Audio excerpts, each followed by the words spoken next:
Assalamualaikum warahmatullahi wabarakatuh. Berikut adalah pemaparan koneksi antar materi modul 2.1 bersama saya Fahmi Widiana dari SDN Malasari 5, calon guru penggerak angkatan 9 Kabupaten Bogor. Apa itu pembelajaran berdiferensiasi? Pembelajaran berdiferensiasi adalah usaha guru dalam menyesuaikan proses pembelajaran di kelas untuk memenuhi kebutuhan belajar individu murid. Pembelajaran ini untuk mendukung semua murid yang ada di kelas kita. Maksudnya bagaimana? Maksudnya adalah anak adalah unik. Mereka punya kelebihan dan kekurangannya masing-masing pula. Begitu juga dengan minat, gaya belajar, kebiasaan, pola pikir, kemampuan literasi, dan lain-lain. Pasti berbeda. Nah, disinilah diperlukan usaha guru untuk dapat memenuhi kebutuhan belajar murid yang berbeda-beda agar mereka merasa nyaman saat belajar di kelas dan tentunya tujuan pembelajaran akan dapat tercapai. Lalu bagaimana ya cara untuk melakukan pembelajaran berdiferensiasi di kelas agar dapat melakukan pembelajaran berdiferensiasi? Nah, selanjutnya bagaimana cara untuk dapat melakukan pembelajaran berdiferensiasi di kelas? Ada sedikitnya 5 hal yang harus dikuasai oleh guru agar dapat melakukan pembelajaran diferensiasi. Yang pertama, memenuhi tujuan pembelajaran. Yang kedua, mengetahui dan merespon kebutuhan belajar murid. Yang ketiga, menciptakan lingkungan belajar yang mengundang murid untuk belajar. Yang keempat, melakukan manajemen kelas yang efektif. Dan yang kelima, melakukan penilaian berkelanjutan. Selanjutnya ada 3 aspek yang harus dipahami guru berkaitan dengan kebutuhan murid. Yang pertama yaitu kesiapan belajar murid atau readiness. Yang kedua, minat murid. Dan yang ketiga, profil belajar murid. Apa itu kesiapan murid?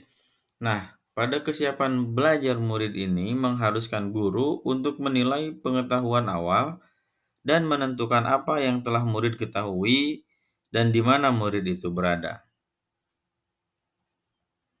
Sedangkan minat murid, minat setiap anak itu pasti berbeda-beda. Minat sendiri adalah salah satu motivator penting bagi murid untuk terlibat aktif dalam proses pembelajaran.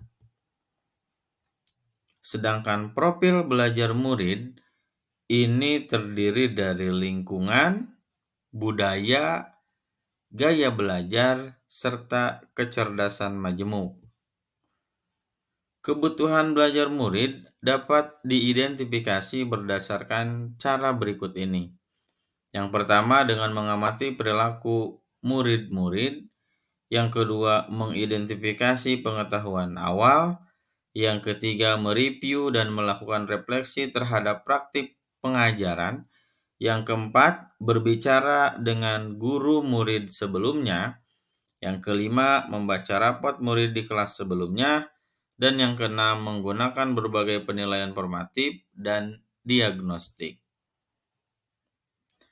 Kita bahas satu persatu. Strategi untuk mendiferensiasi pembelajaran.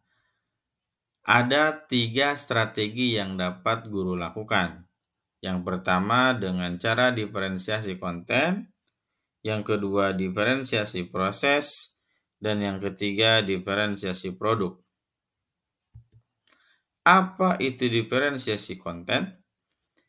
Berdiferensiasi konten ini berkaitan dengan apa yang kita ajarkan, seperti materi, konsep, atau keterampilan yang perlu dipelajari berdasarkan kurikulum. Mendiferensiasi konten bisa dilakukan dengan membedakan pengorganisasian atau format penyampaiannya, bukan mengubah atau menurunkan standar kurikulum. Selanjutnya, diferensiasi proses.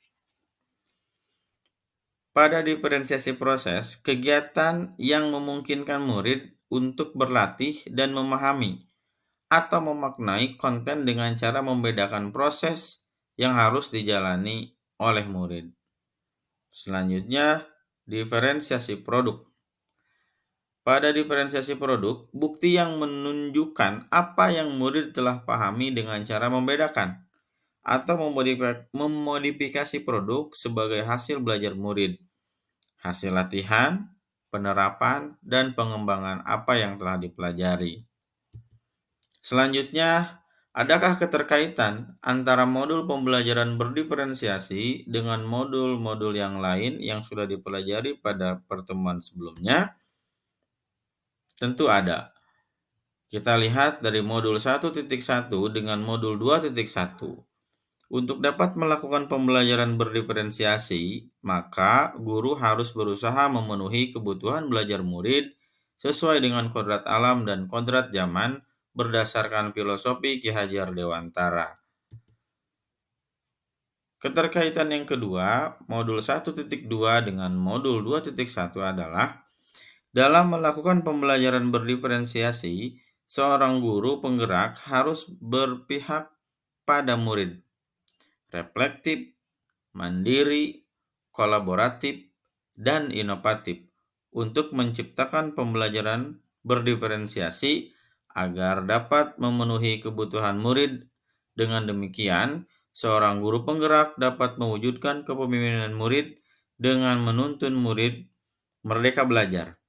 Hal ini sesuai dengan nilai dan peran guru penggerak.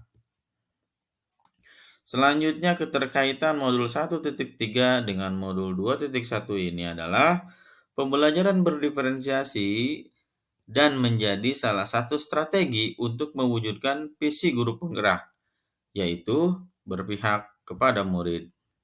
Selanjutnya, keterkaitan modul 1.4 dengan modul 2.1.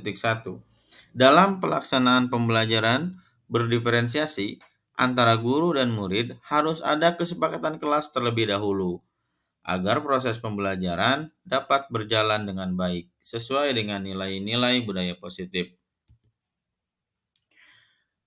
Demikian pemaparan koneksi antar materi modul 2.1. Terima kasih. Salam dan bahagia Bapak Ibu guru hebat.